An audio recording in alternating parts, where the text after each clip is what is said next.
Greetings, welcome again to the Philosophy Club here in central France.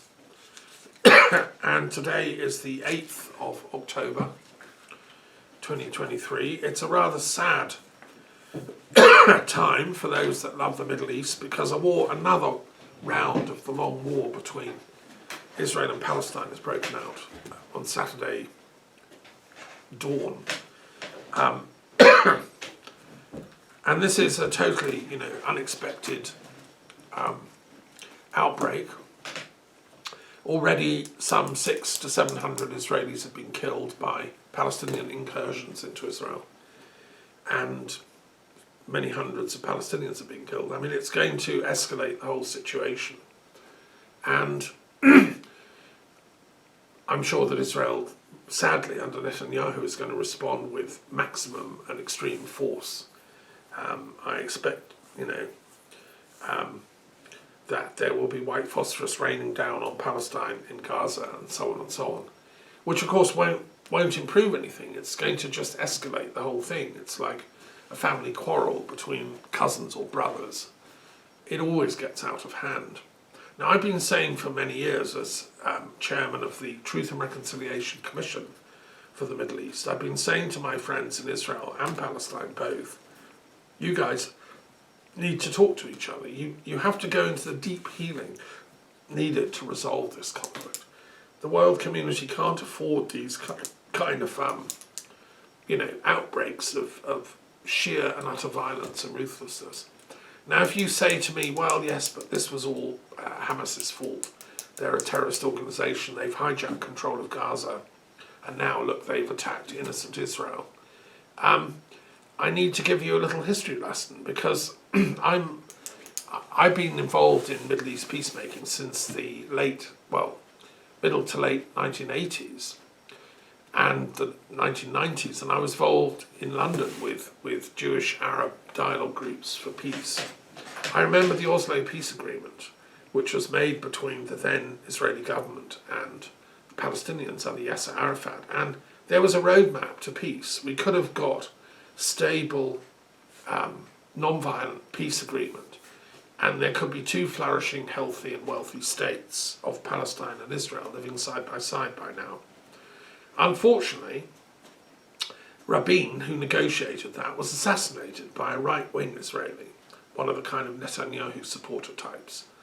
And then the government of Israel turned increasingly right-wing. Likud came into power. And it demonized Yasser Arafat and the PLO, the Palestinian Liberation Organization, which was the actual official government of Palestine, and had negotiated the peace treaty. I will never understand, psychologically I'm talking, why the Israeli government demonized the very people that they'd signed a peace agreement with, who were moderates by Palestinian standards. I've met the leader of the Palestinian embassy to London. He came to meetings in the House of Lords I used to run. These people he was a Christian. These people were intellectuals. They were genuinely wanting peace so that Israel wouldn't be harmed anymore, but the Palestinian people would have a homeland that they could flourish and thrive in. And Israel scuppered that. You can spin it how you want, but that's my reading of that history. It was Israel's right-wing government, increasingly, and media, that kind of proposed the thesis like no peace with the Palestinians ever under any circumstances. And they seem to want to poke and prod and demonize them at every possible opportunity. And what's more, there is evidence, quite substantial and strong evidence, that Israel actually funded and weaponized Hamas in the very beginning as a counterforce to the official Palestinian Liberation Organization. Obviously, these are classified things, but in MI6 and CIA headquarters and Mossad, the facts are there, and one day I hope historians can find out exactly what happened. But I personally am pretty sure that Israel wanted, it took a stupid policy decision. It said, we don't like the PLO, so we're going to create a shadow force that will threaten it from within. and it funded the Hamas people and helped train them right in the beginning. And they grew and grew and then became a threat to the PLO. And I think Israel at that time, and I'm talking just, the dark forces within Israel that are on the right wing and want violence, because they want a sort of apocalyptic war that they can win, because their theology is all askew, I'm afraid. And some of them are racist, anti-Arab, just for being Arab, which is a ridiculous thing because they're all cousins to each other. Arabic and Hebrew are very similar. But having created Hamas as a fake organisation, it became more and more powerful. Like in The Sorcerer's Apprentice, the magic spell goes wrong. And then, yes, they reached the power of being able to take over Gaza. Well, this is like a nightmare situation, because the very thing that Israel created to weaponize the situation has turned out to be the very force that now attacks it. It's a tragedy. For anyone like me that is a historian that has a long memory, think of me as the Toynbee of the age. I look at all this in a historical perspective of thousands of years, and globally as a world historian. We're living through a psychological spat between, like I say, family members who haven't cultivated a long enough memory to understand that peace is the best solution here. So, so what can we do? As a philosopher, as a historian, what can we do? Well, we can teach people the long history of all this. I would go back to the religious roots of the conflict. We have to get peace between Judaism, Christianity, Islam, Baha'ism, Zoroastrianism. That's the cluster of the main religious dynamics involved here, as well as secularism and scientism. You'll find them all obviously on the periodic table. This should be in every school throughout the Middle East. Every Palestinian school should have a copy of this. Every Israeli school. They should all learn this in their history or humanities or religious studies or philosophy. I'd like to see this subject taught in every Palestinian Israeli school. And then they'll realise, at least the next generation will realise, that there's no logical reason. You see, the logic that underlies these conflicts, the logic that Hamas and the Israeli right wing are working from, is everything is either or, black and white. You're either an enemy or a terrorist, or you're on our side. Everything is, it's us against them. History's not like that. History is far more complex and nuanced. History is about mosaics of people that come together over time periods and create, shared identities, which then eventually break up and you get new mosaics form and new shared identities form. As Buddha said, nothing is permanent. Everything is in flux and change. And I don't know, 1,000 years from now, this table will be different, slightly different. Core clusters will be there, but there'll be add-ons. And wisdom is about understanding that. If only the people in Israel read Solomon's wonderful writings about the impermanence of everything and vanity of everything. And the only thing ultimately that matters is wisdom and the fear and the love of the Lord. So, and if every, if this is in every Palestinian Israeli school, we can get long-term healing. Now, of course, people of Netanyahu's age and the others are not, they're too arrogant and their souls are too ossified to think that they can learn anything afresh.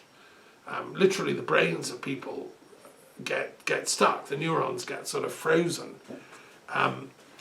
Not necessarily. People who are enlightened retain their youthfulness into old age. But unfortunately, if you've been hating Palestinians all your life because your dad hated them, as in the case of Netanyahu and his circle, then it's very hard to unlearn that.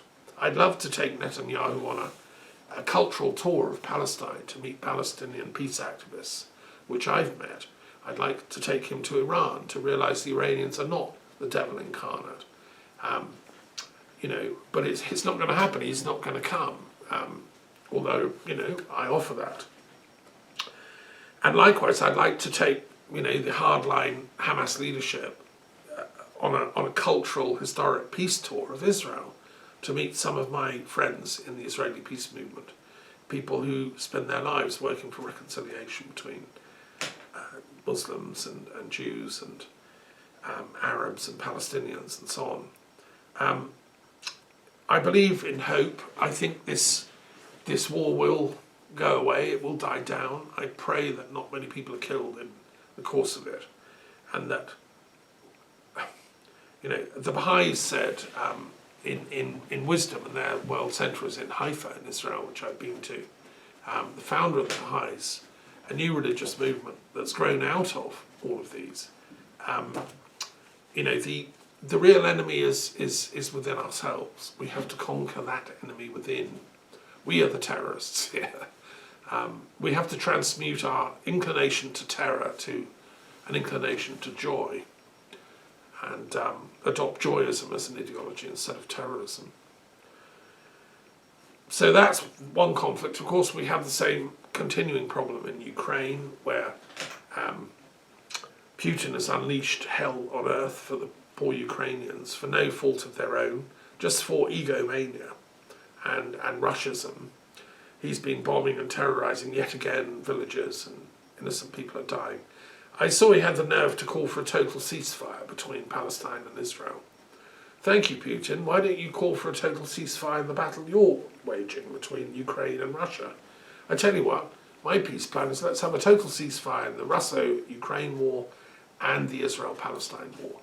Let's have a total blanket ceasefire in all the conflicts. And, let's elevate the peace discussions. Let's get the Oslo peace talks back up and running. Come back to Oslo, which I know and love well. I'm sure the Oslo peace accords could be revisited.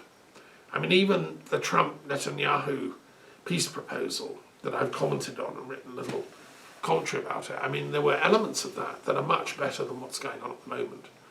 The idea of building a seaport for Palestine,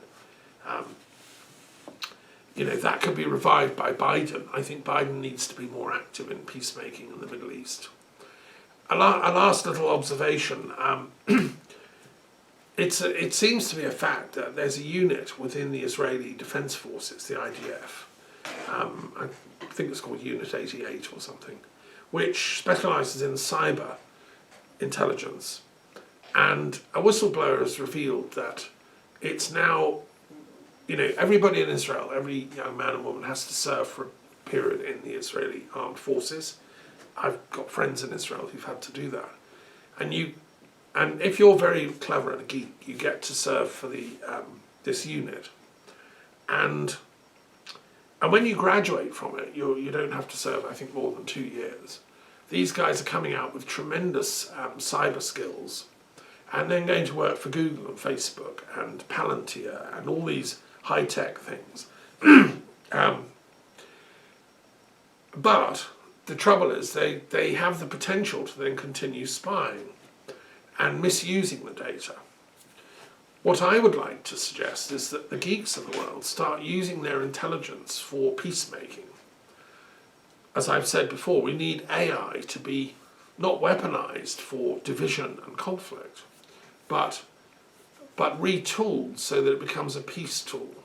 So it brings together people of synthesis, people of moral intelligence, of human intelligence, on all sides, who want peace.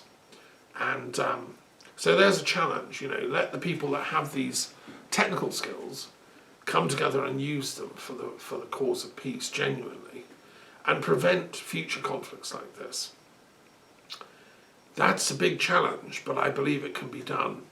And we have to stop demonizing the other. We have to stop saying all Israelis are horrible, let's go and blow them up. No, they're not. They're all amazing. I mean, there's a whole mosaic of different types of Israelis. Some are pretty hardcore and you wouldn't necessarily want them around for tea, but most of them are incredibly intelligent, sophisticated, beautiful people. And the same with Palestinians. I've met incredibly intelligent Palestinians to die for, with great heart, great compassion. And many Palestinians, of course, are Christians. An irony of this whole situation is that if Christ were alive, he would be counted as a Palestinian now. And so I don't think it's beyond human intelligence working with AI and all the geek world to engineer a peace solution here. But I think in order to do that, we're going to have to cultivate DI, which is divine intelligence. And that's my word for the transpersonal dimension, which is, explored here. I've been listening this last week to the Sikh Adi Granth, which is a brilliant example of DI coming down through Guru Nanak. I've just been writing about the Zoroastrian scriptures and the Avestan hymns of Zoroaster. And the fact is that Islam, Christianity, Judaism, the Baha'i religion, they're all in a sense offshoots of Zoroastrianism. And Zoroaster had, some pretty profound impact on all these later religions. Well, he was in contact with the divine intelligence, Ahura Mazda, and we need to be too, all of us, collectively and individually. He looked forward to a time when the Saoshant would come and save us from evil and ignorance and so on. But we are collectively the Saoshant. This is the Saoshantic era when we need to step up and stop this nonsense. How can you do it? Well, there are things you can do, like you could fast every Sunday, like I do, just a simple thing. If you're a Palestinian or an Israeli or an American or European, just give up food one day a week as a symbol of your commitment to peace, like Gandhi asked. The other thing is you can study. You can really, go into this and study the texts of the enemy. Like how many Israeli Defense Force people have read the Quran? How many Hamas people have read the Jewish Kabbalah and the tremendous scriptures and commentaries? How many understand all the sophistication of that? I say study is much better than killing, and love is much better than hatred. And I believe I'm backed up by DI on this. Anyway, let's consult our divine intelligence cards for the next part of this philosophy club. Let's see which gods want to give a commentary on all this, because we need their help to get through this chaos. Ra, King of Fire? Okay. Ra, yes. Oh, Apollo again? We've had him. I think we had Ra quite recently, so we won't have him either. Okay. We're going to move on to new territory. Mamun? Okay, we'll have him. Looks like Egypt wants to come through. Well, there we are. Saturn? Oh, okay. Right. Well, Amun. Let's start with Amun. He is an amazing god. And if you know anything about Egyptian religion, then you come across Amun. He was the god of let's say the absolute hidden power behind the throne. Ra, who wanted to appear, but we've had him recently, was, the sort of, look at me, I'm Ra, I'm the sun, I'm wonderful, I'm all-powerful, and the Pharaoh was proud to be Ra on earth. But actually Amun represents the card for justice, the 11th of the great major arcana in the Tarot of the Gods, which took me many years to compile and 2 years to write up. Amun stands therefore for justice, and obviously the first thing we need to do in the Israeli-Palestinian conflict is get justice for all sides. And the fact is, that because of the situation in Gaza, where it's the most highly populated, densely populated place on earth, it's like one big prison camp. Most people are unemployed. It's largely young people with no real prospects, and the facilities are very poor. Electricity is only there a few times a day. Foodstuffs are only allowed in when the Israeli army, is convinced there's nothing weapon-like coming in. I mean, imagine the psychological pressure of living in a place like that and knowing that's where you're going to be stuck for life because you're not allowed out to any other country. It's a place the size of a French department. Let's say I'm stuck in La Creuse. I think probably La Creuse is bigger than Gaza, actually. And yeah, it's a nightmare. So it's an unjust situation, right? Now, the Israelis know that, certainly the people of conscience, which is the vast majority of Israelis, but they don't have any understanding of how they can improve the situation. How can we move on? Especially now, having, in a sense, allowed their own lethal dark forces to generate Hamas. They've now created like scorpions.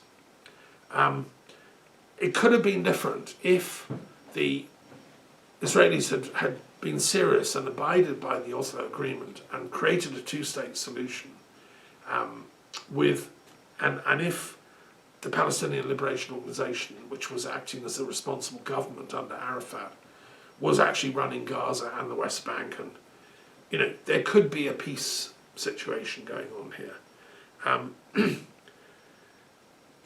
I think how do we create justice? That's the challenge of this card, Amun. Now, Amun's sacred place or capital was Thebes, and we found great temples to him down there in Egypt.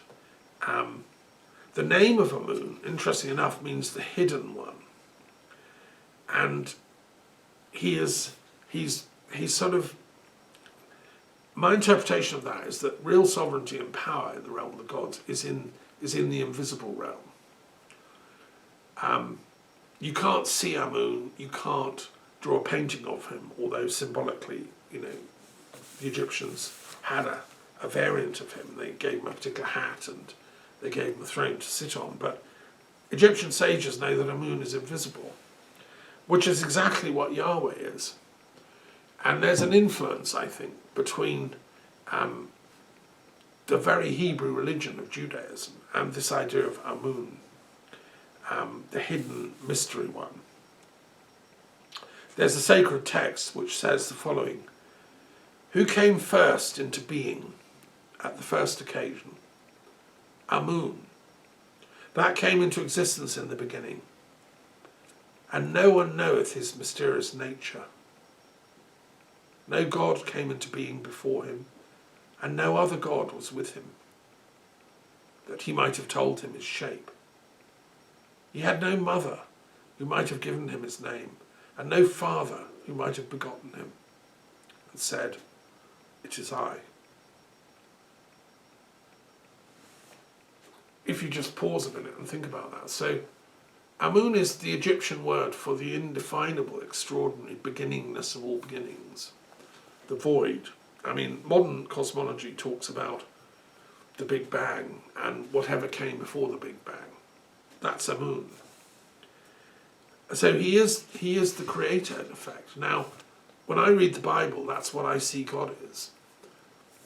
God is defined in the Hebrew scriptures with all their extraordinary sophistication, if you read the Kabbalah, which interprets them as that fathomless darkness, the Ein Sof, out of which the seed point of light emerges. In the Zohar it's described, which then becomes the 10th Sephiroth. So Amun is that Ein Sof, that invisible darkness from which everything has later come. Amun is important also because there was an oracle to him at Siwa in north-western Egypt, near Libya. And that oracle was twinned with Delphi. And that's where Alexander the Great went to get some kind of feedback he wanted to hear from an oracle.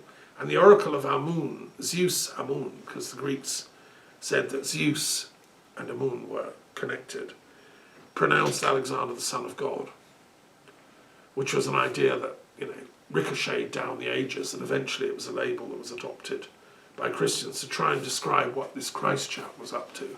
He was such an extraordinary figure that he must be at least a son of God. And that idea, it was not heresy to Alexander the Great and his worldview. After all, Dionysus was the son of God. It just meant someone specially chosen, someone very powerful. So Amun has these any person with true, who's plunged into that depth and then come back from it, is a bearer of Amun's mysteries. Guru Nanak, who I've been studying recently, had never heard of Amun. Egyptology was not very well advanced. We haven't even got the hieroglyphs when Guru Nanak lived in the early 1500s and 1600s in India. But he had many mystical experiences, and the famous one is, as a young man, he'd been brought up with both Hindu and Muslim influences in northern India, the Punjab. Loads of people were Muslim, loads were Hindu, and there's a lot of friction between them. They were sort of struggling and fighting because Islam was very strict, there's one God, and Hinduism was very strict, no, there's many gods and goddesses and we love them all. How can you possibly reconcile them? Well, Guru Nanak plunged into the abyss of the invisible darkness of creation, and he disappeared into the river, and he was not seen for several days. And eventually he came up out of the river. Everyone thought he was drowned. And he said, there is neither Hindu nor Muslim. There is only one God, the ineffable, who is the holy name that we all carry within us, the Shabd. And so he went to a new place of insight which reconciled and synthesized the conflict between Hindus and Muslims. And in my language, he went to the place of Amun, the absolute. And Hegel talks about this as the absolute. I think that's where we need to go to solve these conflicts in Ukraine and in Israel, Palestine and so on. We've got to sort of not get off. It's like when you get a tube from Russell Square to Heathrow Airport, as I've done many times. You don't get off like halfway there. You have to get on right to the airport so you can get your flight. Humanity has to go all the way on this absolute run and not get off at the the stops that, in a sense, all the religions are just like diversions. I think it's time now to go to the original core of the whole thing. That if you want the white light at the heart of the rainbow, which Newton talked about, because Newton was very interested in interfaith stuff. He would love this periodic table. In fact, I think he partly inspired her, because when I was teaching, I went to the place where Newton lived, the Manor House, where he got the idea of gravity and all the rest of it, and mused on his thinking and how can we apply it in our era. So anyway, that's some words about Amun. Now let's turn to Saturn. Why is Saturn involved with this? Well, Saturn's a very interesting god. He's the three of Earth. And he has there's some good news and some bad news about Saturn. We'll do the good news first. No, maybe we'll do the bad news first, just for fun. So Saturn has a kind of idea in theological interpretations that he represents fixity. That's why he's an earth sign. He represents everything has to be done according to his way. He's the kind of really irritating boss that you try and write a report 10 times, he keeps sending you back, it's not proper yet. And he's the traffic warden that insists on giving you the parking ticket because you were 3 minutes late. We all know these kind of people. They're Saturn type people who everything has to be done according to the rules and very, very particular and fixed. He also stands for time, and time is what floors us all. I mean, he's the guy that eventually Saturn is going to make sure we all die off when it's our time. Time, Daffern's done, he's finished, whatever, it'll happen. And Saturn will be there to make sure I, have to leave the body. Can't do any more broadcasts. and he's doing it to everyone. That's why he's turned up in this Israeli-Palestinian conflict. Like swishing his scythe, which he carries as a symbol of death and destruction, and scything the souls in. and he's shown holding an hourglass because he stands for time. Now, this gets interesting because when classical scholars, Greeks and Romans, encountered the Bible and Judaism and the teachings of the Bible and what later became Judaism, they said, all of them, working independently, they decided that the god of the Jews was actually Saturn, or Kronos, as he's called in the Greeks. They said this god is really like finicky, and you've got to do everything right. You've got to do the rituals right. You've got to wear the right clothes. You've got to do it at this time and that time. You've got to worry about what day of the week it is or the festival year. Because their god, Saturn, is really going to clobber them if they don't do it exactly the way that it says in their holy books. And by the way, the tragedy of the situation is that Israel was all relaxed having religious festivals at the time when this attack happened on Saturday. Saturday, of course, is the day of Saturn. So Saturn looms over this conflict. Yes, so that's a sort of constant feature of philosophical study of Judaism, right from classical times when they said, this god of the Jews is Saturn, he's going to cause trouble, or Kronos. And he's very demanding, and you just read the Old Testament and it's Saturn all over the place. I think I've told you before, but I've got a book upstairs called How Many People Are Killed in the Bible? And it's millions. Some American scholars worked out how many people get killed in each book of the Bible. By God, we're talking God's killings, and he kills millions. He smites them with plagues, pestilences, using other armies to attack them. That's all Saturn, what he does. He's really bad news.